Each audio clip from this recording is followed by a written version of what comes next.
তো সেতু ভাই, আপনি তো আসলে গত বছরে গেছিলেন। জি জি। তো এই বছরে তো মূলত মাছ নিয়ে আসছেন, তো মাছ আপনি হ্যাচারিতে যেটা অর্ডার করে আসছেন, এখানে কি কোনো সমস্যা হয়েছে কিনা? না না, আপনার প্রতি আপনার আন্তরিক ব্যবহারের প্রতি আমি অনেক সন্তুষ্ট। আর আমার আশানুরূপ যে ধরনের মাছ আমি চাইছিলাম সেটাই আল্লাহর মধ্যে পাইছি। জি, এখন আল্লাহর উপর ভরসা যে আল্লাহ তো ভালোভাবে সবকিছু।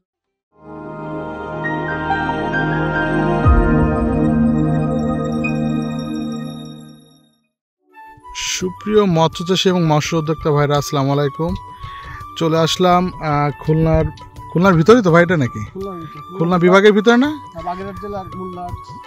তো আসলে যে ব্যক্তি কথা বলতেছে উনি আসলে ওনার নাম হচ্ছে সেতু ভাই। উনি গত বছরে আমাদের প্রজেক্টে গেছিলো এবং বলছিল যে ভাই আমি মাছ ছাড়বো, এবং এই জি3টা মূলত ছাড়ার আমার খুব ইচ্ছে। এবং এই প্রজেক্ট এই এলাকায় মূলত উনি নিজেই মাছগুলারে আর কি নিয়ে আসছে, এবং উনি বলছে যদি মাছের রেজাল্ট ভালো হয় তাহলে পুরো যে ঘের দেখতেছেন এখানকার যে গ্রাম, হাজার হাজার বিঘা জায়গা নিয়ে এখানে মূলত ঘের করা, এগুলো সবই ওনাদের জায়গা, ওনাদেরই জ্ঞাতি গোষ্ঠী যারা আছে তাদের কি জায়গা, মানে বাপ চাচা আত্মীয় স্বজন সবারই আর কি। যেদিকেই তাকাবো সেদিকেই বিঘা বিঘা ঘের। যাই হোক, আজকের মূলত আমরা এক গাড়ি মাছ নিয়ে আসছি।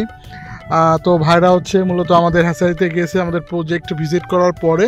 ওনারা আমাদেরকে প্রায় 15 মণ মাছের অর্ডার দিয়ে আসে। তো আমরা একটা পর্যায়ে সেই মাছ নিয়ে নিজেরাই আসছি।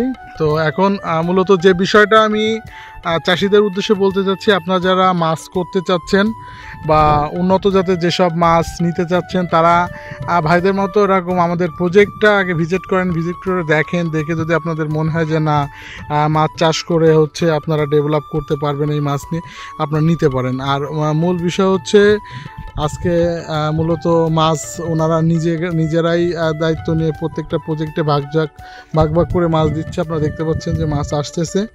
তো যেহেতু আমরা অনেক গ্রামের ভিতরে রাস্তায় আসতে অনেক কষ্ট হয়েছে, তারপরেও আমরা চাইছি যে নতুন মাছ নতুন নতুন জায়গায় আমরা যখন এটা দিব হয়তো বা এর থেকে ভালো কিছু আশা হবে। এখন না হলেও 6 মাস পরেও কিন্তু রেজাল্ট আমরা একটা পাবো, যেহেতু এখানে লোকাল মাছগুলো ছাড়ে। এবং এই মাছগুলো আমাদের এই নতুন মাছ, এটা হচ্ছে নতুন দিয়ে গেলাম, হয়তো 6 মাস পরে কিন্তু ভালো কিছু হবে ইনশাল্লাহ। তো যাই হোক, দোয়া করবেন সেতু ভাইয়ের জন্য, উনি নিজে থেকে প্রজেক্টগুলো করতেছে। তো সেতু ভাই, আপনি তো আসলে গত বছরে গেছিলেন। জি। তো এই বছরে তো মূলত মাছ নিয়ে আসছেন, তো মাছ আপনি হ্যাচারিতে যেটা অর্ডার করে আসছেন, এখানে কি কোনো সমস্যা হয়েছে কিনা? না না, আপনার প্রতি আপনার আন্তরিক ব্যবহারের প্রতি আমি অনেক সন্তুষ্ট। আর আমার আশানুরূপ যে ধরনের মাছ আমি চাইছিলাম সেটাই আল্লাহর মধ্যে পাইছি। জি, এখন আল্লাহর উপর ভরসা যে আল্লাহ তো ভালোভাবে সবকিছু। সেতু ভাই, আমি যেটা বলি, এই এলাকায় তো এই উন্নত জাতের মাছ এখন আসেনি। না না, এখানে আমাদের এই জি3 রুই আমি প্রথমে আপনার কাছ থেকে আনলাম। জি, আর আশা করতেছি যে আমার দেখা দেখে আমি যদি আল্লাহর রহমতে ভালো হয় এটা, তাহলে পরবর্তীতে সবাই এটাই সবসময় ইয়ে করবে। আমি যতটুকু দেখতেছি যে এখানে ঘের বাড়ি সব, এখানকার মানুষ তো মানে ম্যাক্সিমাম সবাই চাষবাসের পরেই থাকে নাকি ভাই? হ্যাঁ ভাই, আমাদের সব ঘের চাষি সব।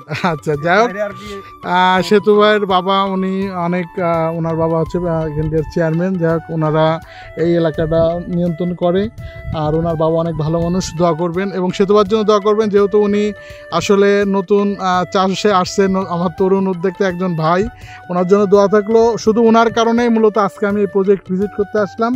ওনাকে আমার ভালো লাগছে, এই জন্য ওনার জন্যই আমার এখানে আসা। তো ওনার জন্য দোয়া করবেন সবাই, যেন উনি এই ব্যবসা করে এখানে আরও বড় বড় ঘেরগুলা বাড়াইতে পারে।